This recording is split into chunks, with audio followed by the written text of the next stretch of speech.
Here's the latest. Winter storm warnings have been issued for the Kansas City area up to about 36 highway.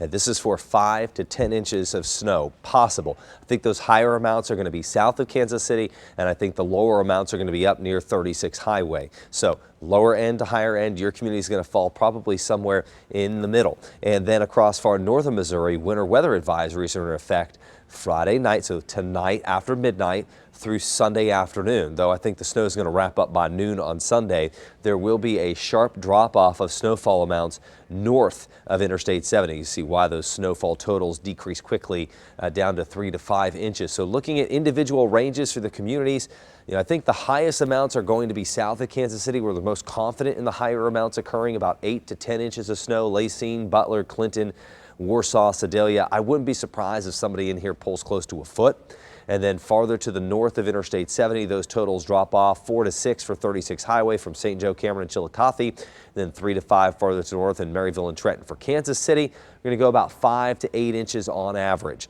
You might be an inch or so below that or an inch or so above that, just depending on exactly where you are.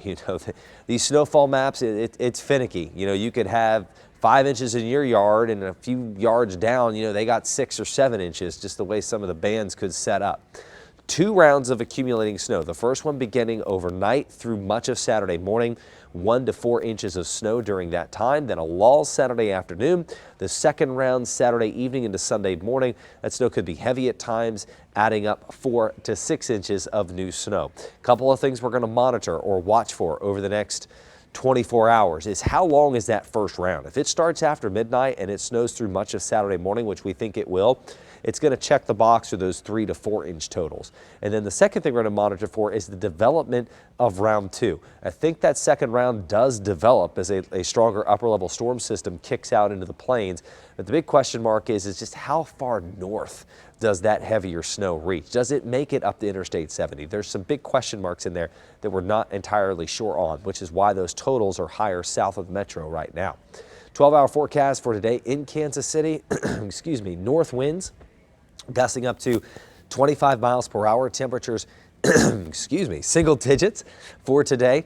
Wind chill values will remain well below 0. So it's Arctic cold that we're dealing with today and through the entire weekend, but no snow today and no ice.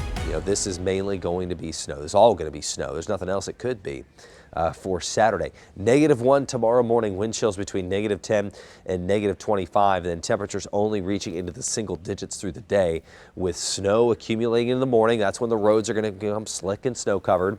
A lull possibly in the afternoon, and then snow picking back up again Saturday evening overnight into Sunday morning with a low of 2 degrees and a high of 13 degrees on Sunday. So wind chills are going to again be below 0 Sunday morning. On Monday, sunny, but even colder, probably the coldest of this stretch, especially if we get that snow, which we will.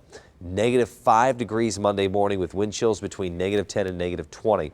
So we've already had schools closed today or go virtual today. It's going to be a lot colder on Monday.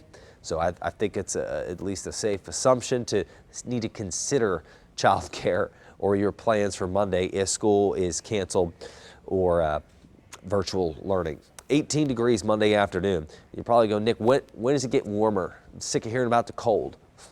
We look ahead to next week and it never really does get warmer. You have lows in the single digits and low teens and highs only in the mid to upper 20s. I mean, there's a real good chance that temperatures do not make it above freezing until after next weekend. So you're talking about at least a 9 to 10 day stretch if we don't get there on Tuesday of temperatures remaining below freezing. That's pretty rough, considering how warm it was in the beginning of this month. So the impacts, you need to prepare for snow-covered roads by tomorrow morning, and then additional closures are possible on Monday, and then frostbite on exposed skin within 30 minutes.